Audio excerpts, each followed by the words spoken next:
Welcome to One Chemistry. Always try to do your best.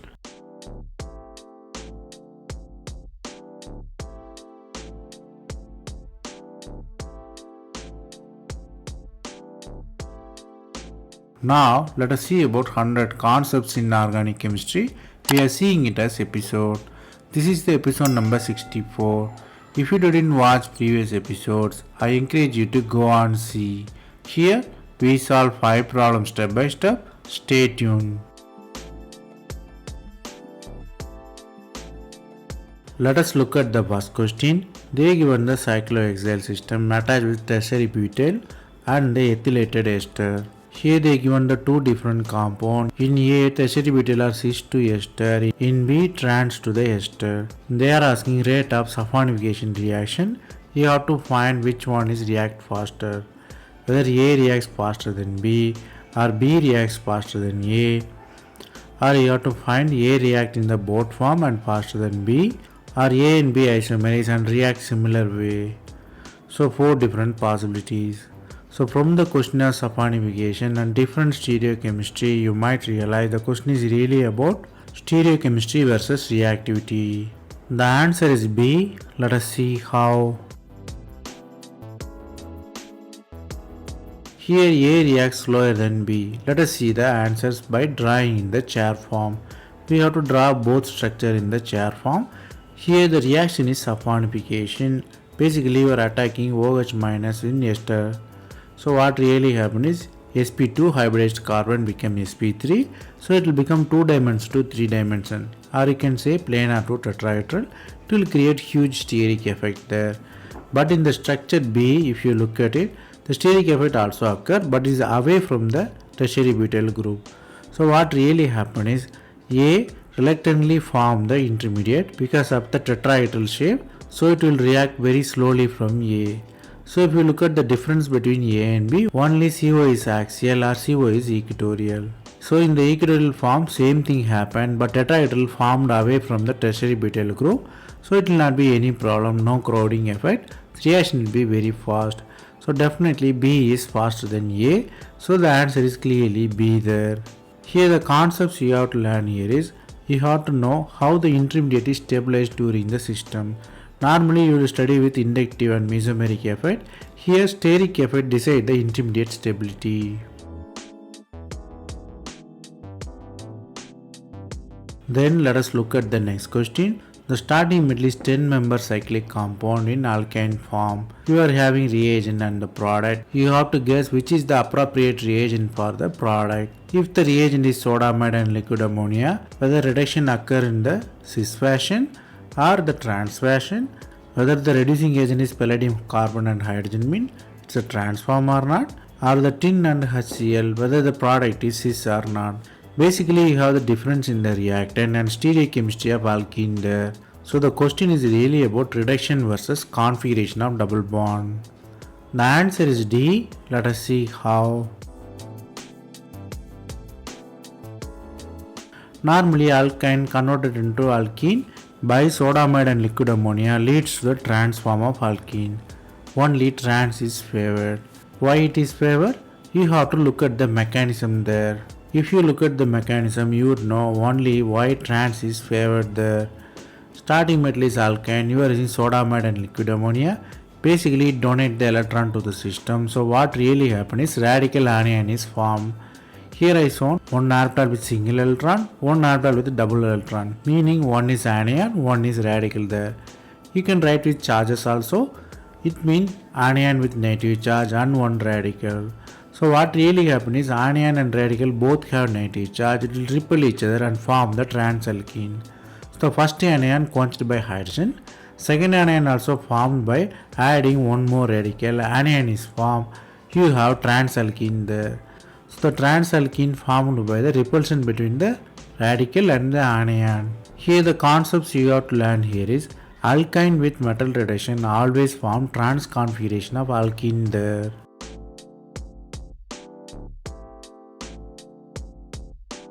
Then let us look at the next question. You have 4 different diol. First one is linear diol. Second one is branched diol. Third one is differently branched diol.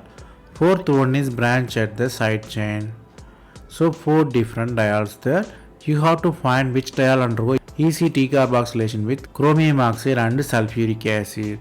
So there are two compounds with the possibilities. You have to find which one is which. So from the question of decarboxylation, the question is really about transition state and its influence for decarboxylation.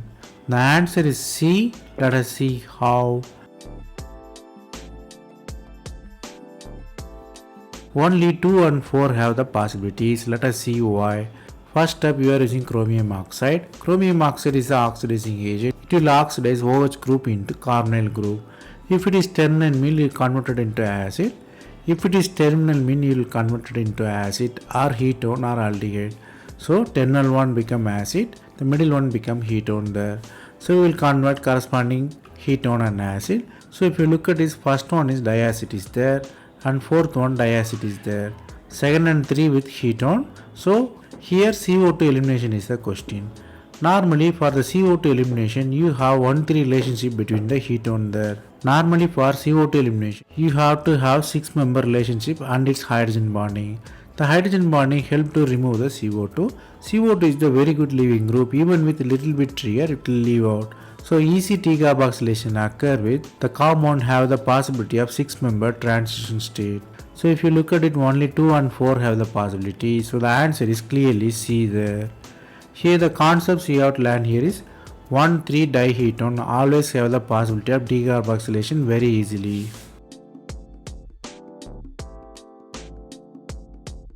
Then let us look at the next question. The starting middle is cyclopentadiene. You are reacting it with anhydride. They ask you to find the product there. They given the 4 different products with hydrogen positions are different, whether it's a triply fused system or a bicyclic system. The A1 is the fused system with all hydrogens are cis. D1 is triply fused system with hydrogens are trans to each other. If you look at B and C, only 2 bridged hydrogen, both have cis and anti relationship. So you have to find which one will go. Diels-Alder reaction easily. The reaction is basically a Diels-Alder reaction. You are reacting with diene and dienophile. So from the question of Diels-Alder reaction and possible 4 different products, you might realize the question is really about stereochemistry versus Diels-Alder reaction. The answer is B. Let us see how. Here Diels-Alder reaction is happening, which is basically 4+2 cycloaddition.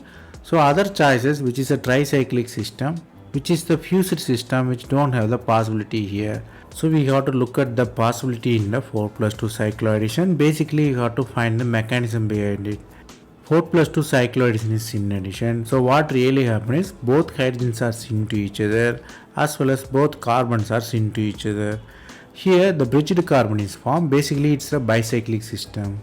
Bridged carbon are highlighted as the blue one. So you have to know bridged carbon go above, all other form fused system. So if you redraw nicely, you have the answer B there. Here the answer is twisted because they drawn 2D form, but the real structure in 3D form with bridged carbon. So the answer is clearly B there. Here the concepts you have to learn here is Diels-Alder reaction, it can be on 4+2 cycloaddition, not 2+2 cycloaddition. So the answer will be with bridged carbon. In that addition you have the same phase addition, so hydrogens are syn to each other. So Diels-Alder reaction is syn addition.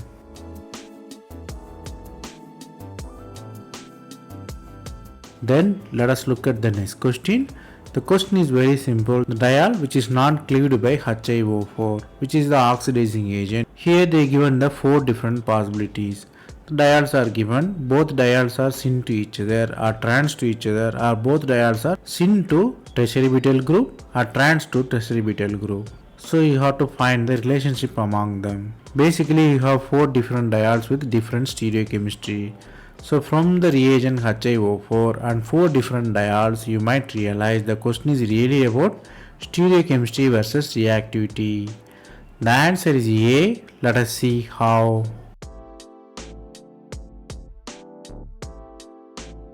Here the HiO4 is a specific oxidizing agent. It forms kind of a special 5-member ring. It will only break cis diol there. Only cis-diol undergo cleavage. Here BCD is a cis-diol, so HiO4 can react nicely. It form transition state, then it will oxidize them to aldehyde there. So ring is open, so it will form aldehyde very easily. So BCD are cis-diol. If you look at the A1, it's a trans form. The reaction is not at all possible. So the answer is clearly A there. The trans diol never undergo cleavage. Here the concepts you have to learn here is the relationship between reagent and the reactant. Only cis diol undergo reaction with HiO4, it will undergo oxidation easily.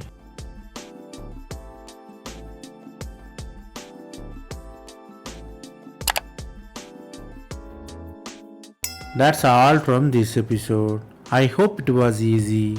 Thanks for watching. If you have any suggestion, comment below. Stay tuned for next episode.